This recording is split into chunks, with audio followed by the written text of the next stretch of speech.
So Russell Brand is the victim of just a pure hatchet job from the Daily Beast. Complete and utter smear piece. It was astounding as I read through it, what they were saying. I'll give you the title here. Title is, Comedian Russell Brand has become a powerful voice for anti-vaxxers. Now you're about to see that is a stretch to say the least.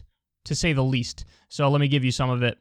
The comedian seems to have found a loyal fan base in conservatives and anti-vaxxers who have flocked to his YouTube channel accounts for his rambling vaccine skeptic views. If there's one thing few people had on their 2021 bingo cards, it would be anti-vaxxers becoming enamored with British comedian Russell Brand for his conspiracy theory-laden YouTube channel. The Forgetting Sarah Marshall actor has always presented himself as a contrarian, a free thinker who isn't afraid to challenge established views or spout off at the government, both UK and US. But recently, Brand, who always seemed to skew left in his political beliefs, has found a loyal fan base in right-wing conservatives and anti-vaxxers who have flocked to his YouTube channel and Facebook accounts, hailing the 46-year-old as a so-called voice of reason. They continue here. He's played heavy to his fan base, or to this fan base, interviewing right-wing trolls like Ben Shapiro and Candace Owens. Although he does disagree with them on certain points. In June, he asked his watchers if he should accept Fox News' invitation to appear on the network. Most agreed he should. I would suggest Tucker. He's very fair, one fan commented. The titles of his videos are often designed to delight or infuriate, depending on the viewer's political stance, leaning heavily on incredulous clickbait titles such as, Thought Biden couldn't sink any lower? Think again! Did liberals use feminism to justify Afghan cluster F? Shocking! Wuhan Evidence. Did Fauci lie? And so Trump was right about Clinton and Russia.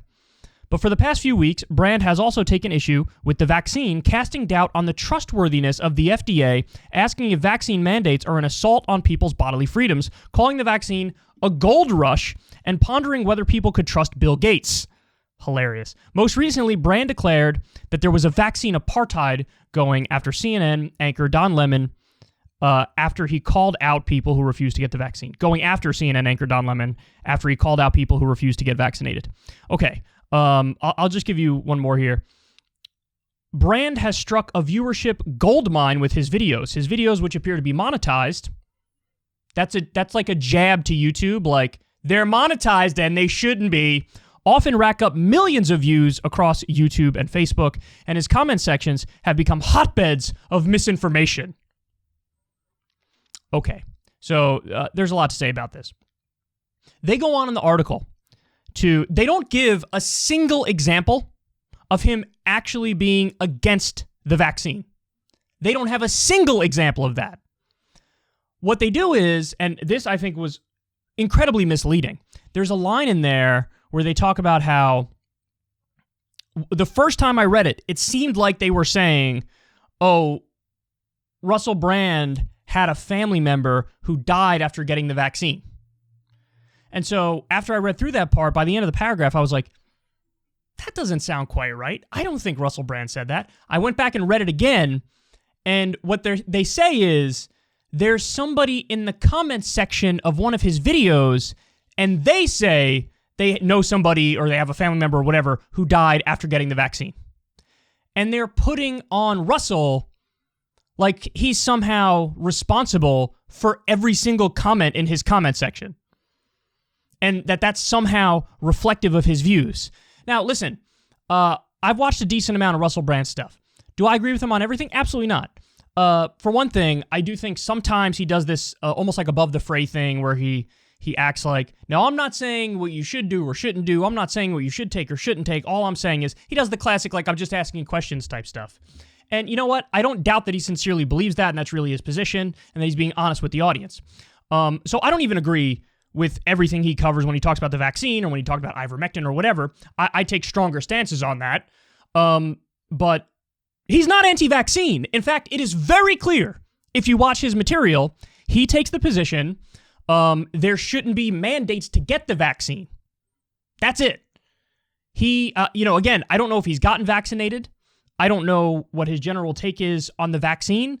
All I know is he's against mandates. Now, it's just simply dishonest to pretend like there's not a category of people out there who are pro-vaccine and have gotten the vaccine, but they're against mandates. In fact, that's a pretty common position. There were just a couple of examples of this recently in the NBA. I know LeBron James was asked about the vaccine, and he said something to the effect of, listen, I took the vaccine, I did it because I thought it was the right thing to do for myself and my family, but I'm not going to tell anybody else what to do with their body. That's their business, effectively. That's his position. Now, you might not agree with that position, but that's his position. So you can't say he's anti-vaccine when he got the vaccine. All he is anti-mandate. Now, you guys know my position on that. My position is very clear, and I've talked about it time and time again. I actually like the middle ground approach, which is effectively what Biden did when he said you either have to get vaccinated or get tested. I think that's the correct middle ground, because the default position then is going to be people are going to get vaccinated, and in overwhelming numbers now they are. These soft mandates are working, but there are some people who say, listen, I don't want to get it for whatever reason, religious, ideological, I read the evidence wrong or whatever, and so they have the out of testing. That's my position. Now, I don't think that's Russell Brand's position. I think he's totally anti even like a soft kind of mandate, and I know that's not LeBron's position. He's anti any kind of mandate, but people who are pro-vaccine and anti-mandate definitely exist, and they're pretending like that's not the case. And like, Russell Brand is anti-vaccine simply because he's anti-mandate. Now, again, a lot of the stuff that they bring up in this piece is just absolutely ridiculous. They say, conspiracy theory-laden YouTube channel. You go and look through his videos. Usually, when he talks about something, he's citing an article that came from a print publication. So you can't call him a conspiracy theorist unless you're also going to call other print publications, well-known, established print publications, conspiracy theorists. And they're just not that. So, for example, the thing about Russia. He was talking about a story that just came out where somebody effectively completely fabricated something. They did this total fraud Russiagate thing. They were linked to the Hillary campaign. They gave the Hillary campaign the evidence, and now the news came out. It was totally bogus, which is totally unsurprising because, as you know, if you watch this channel, Russiagate was a fraud from the beginning. There were so many false stories around it, like Manafort meeting with Assange at the Ecuadorian embassy. When that didn't happen, there would have been video evidence of it. There's been 1,000 stories on Russiagate that have been wrong. So now here's another one that comes out that shows how it was all bogus. He reports on that, and now all of a sudden, he's a right-winger, and he's anti-vaxxer? No, look, guys, it's the absolute ironclad truth that if you're anti-establishment from a left position, they come after you, and they smear you, and they have a variety of different ways to do that. So let me go through some more of this stuff, because, again, some of the claims here are absolutely absurd. So he talks about, should I go on Fox News? You can absolutely, now I don't know if he did, but you absolutely can go on Fox News and challenge them. I've done that. One of my segments went viral because I got into a giant disagreement with the right-wing radio host. And by the way, I crushed him, of course. But can you just say, Kyle Kulinski has gone on Fox News, therefore we're revoking his lefty card or whatever? No, that's dishonest. But even more dishonest is, of course, the line, and you guys probably spotted this right away. They talk about how he had a conversation with Candace Owens and Ben Shapiro. He debated them the entire time. And don't get it twisted. It wasn't even like, well, he took them on in some ways. No, the majority of both conversations was him taking them on. He even said to Candace Owens at one part, and I know because we covered it on Crystal Kyle and Friends, he was like, are you mental?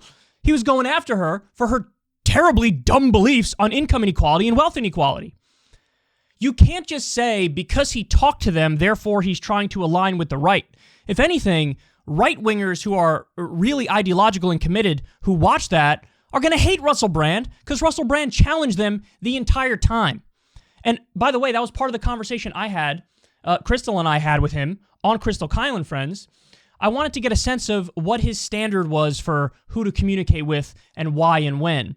And because I've gone back and forth on this a number of times. Sometimes I feel like I'll talk to anybody, and it is what it is. But then other times I feel like if I think the person is dishonest, I'm not going to talk to them.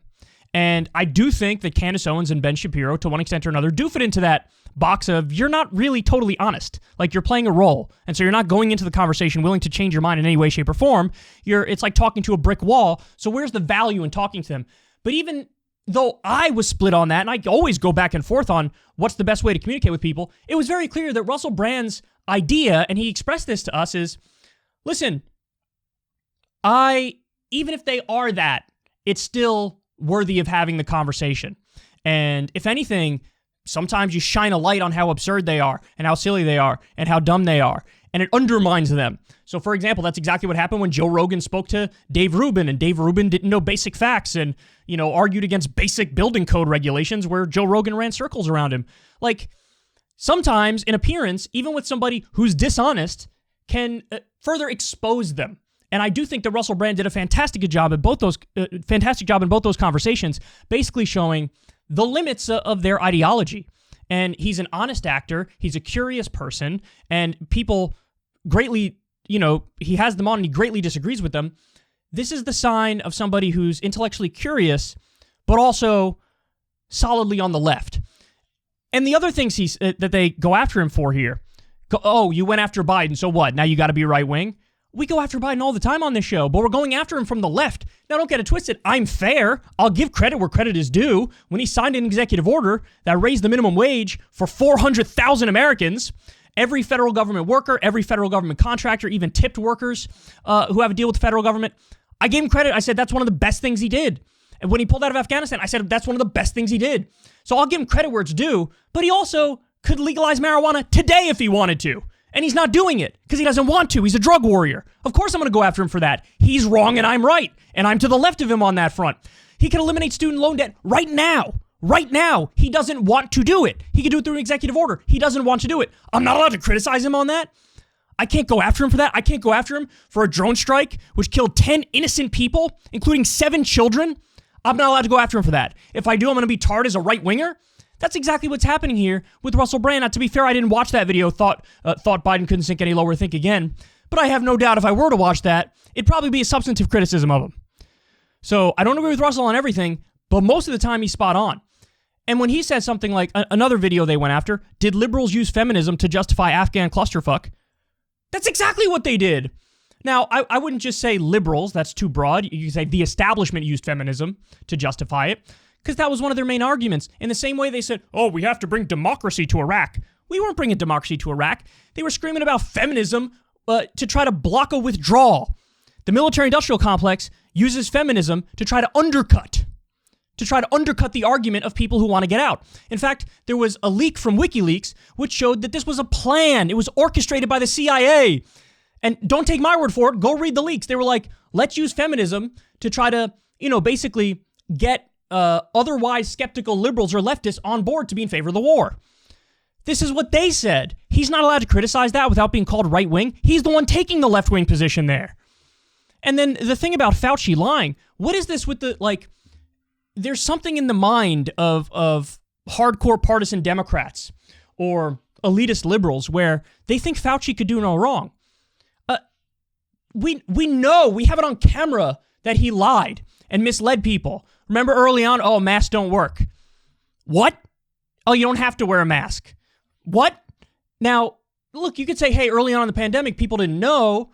Fair enough. But then say you don't know. He didn't say that. He lied. He's lied a number of times. When it comes to the idea of, hey, maybe COVID-19 came from this bat coronavirus research center in Wuhan, they tarred you as crazy if you believe that. Well, now there's more evidence and we know it's absolutely possible it came from there. We don't know for sure, but it's absolutely possible it came from there. Now, Jon Stewart did a whole thing on Colbert saying, of course it came from the lab. Is he now a right-winger? I mean, every way they go after him is complete and utter bullshit. And they even say, because you casted doubt on the trustworthiness of the FDA. Guys, there was just an article, and it was either the New York Times or the Washington Post, one of the major publications. And we learned that there's this Alzheimer's drug that it showed there wasn't much evidence that it worked, but then come to find out the FDA approved it. Now, why is that? I don't know, but I do know that the FDA takes a hell of a lot of money from the same people they're supposed to be regulating, the same corporations they're supposed to be regulating. FDA is swimming in pharma money. So if the evidence shows, hey, this thing doesn't work, but then they approve the drug, I think that's a problem, and I think that's ripe for criticism. Am I not allowed to criticize it simply because, oh, the holy FDA has said X, Y, or Z? Now, listen, that doesn't mean that government bodies or the FDA or the CDC or whatever are wrong about everything. No, but it absolutely undermines their credibility, and you should have a healthy skepticism.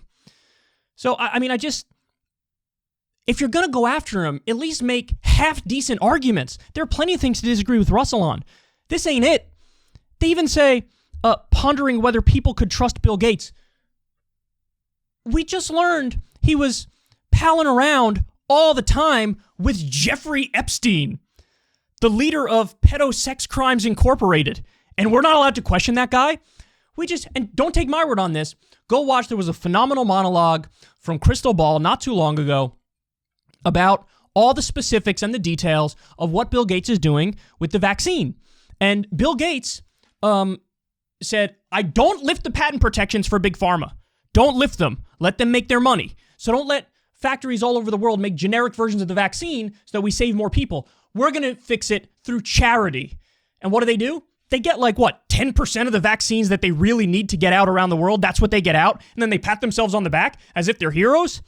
That thing is woefully inadequate. What he's doing with the COVID vaccine is woefully inadequate. He knows it's inadequate. And he's protecting the profits of pharma at the same time. It's a scam. It's a scam. Now, Russell Brand points that out, and he's the bad guy. He's the bad guy. Elitist liberals and Democratic partisans, you gotta stop embarrassing yourself, man. This is embarrassing. Do you not understand how embarrassing this is? And you think your hacky smear piece in the Daily Beast, is gonna take down Russell Brand? If anything, more people are gonna flock to Russell Brand. So, there are some times with some arguments, you might attract an ideological diverse audience. That's a good thing. Because then what happens is you get them in the door, and then maybe they start to soften to other arguments you make.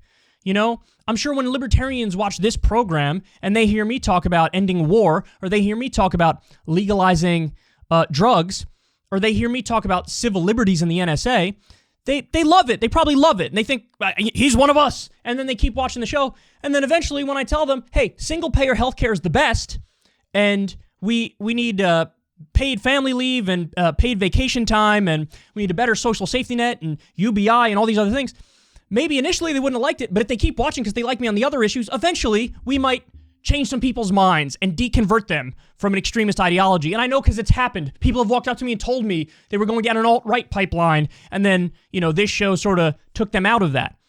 But they try to make it out like it's a bad thing. Russell Brand is nobody's right-winger. Russell Brand is not anti-vaccine.